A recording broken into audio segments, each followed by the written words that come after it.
Yeah, thank you so much. What the president did in Venezuela is a clear violation of the most basic rule of the post-war international order that the United States put in place. That is, you cannot violate the political sovereignty and territorial integrity of another nation unless it's in self-defense. This was not an act of self-defense, I do not believe. This was a clear violation of the UN Charter, and it's unprecedented. We haven't seen anything like this in over 30 years. At that time, it was Noriega and it was President Bush, but the circumstances were much different. So what do you expect in terms of reaction in Congress going forward? That's really interesting. So half the Congress is going to, the Republicans are going to largely agree with the president, and the Democrats are not. And then you're going to have a few independents in the middle that we'll see where they land. But Congress was not consulted, which is never a great idea when it comes to wartime efforts. So the president made a mistake there, I believe. However, the president and the administration is going to make the argument that this was a clandestine effort, and so you couldn't go to Congress, but he didn't consult them. This is going to bite him in, this is going to have repercussions, and it's not wise, I'd say, going into the midterms this year. This is a big year for Congress.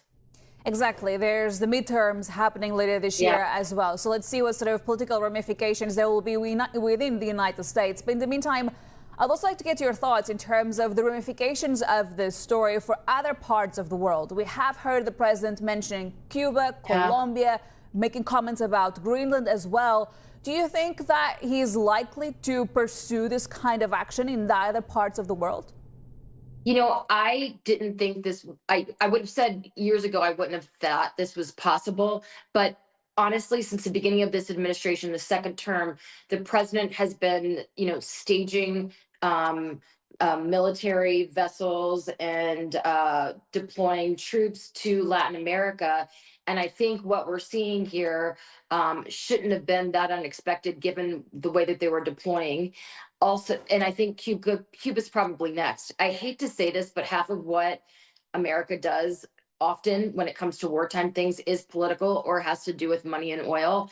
Let's not forget that 2028 is around the corner, that Marco Rubio is a contender, that he is from Florida. So the president, came in, and we had what was called the Gulf of Mexico off of Florida, between Florida and Louisiana. He renamed it the Gulf of America. Now we've taken Maduro.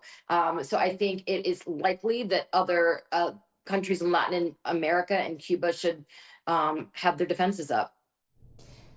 I would also like to And get I'm your not an apologist. It is a narco state, Venezuela was, but the way that the president went about this is very suspicious. And the way that he's making claims to oil and, telling American oil companies to go in and make this better and is concerning.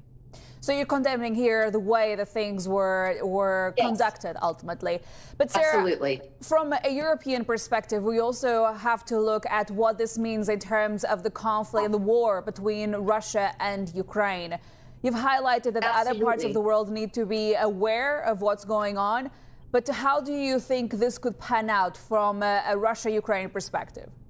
I think he is giving Putin permission to go as far as he wants with Zelensky, capture Zelensky. The president saying that Maduro was a criminal, therefore he had the right to capture him. And we know that President Putin has often called Zelensky, wrongly, I believe, a criminal. And so he's setting a precedent and saying that it's okay for countries to go against the political sovereignty of another nation. And he's making a horrible example. And I think this is setting like I said, a very bad precedent for countries that might be that China and Russia are looking to in, in, infringe upon, whether The that's Taiwan or whether it's Ukraine.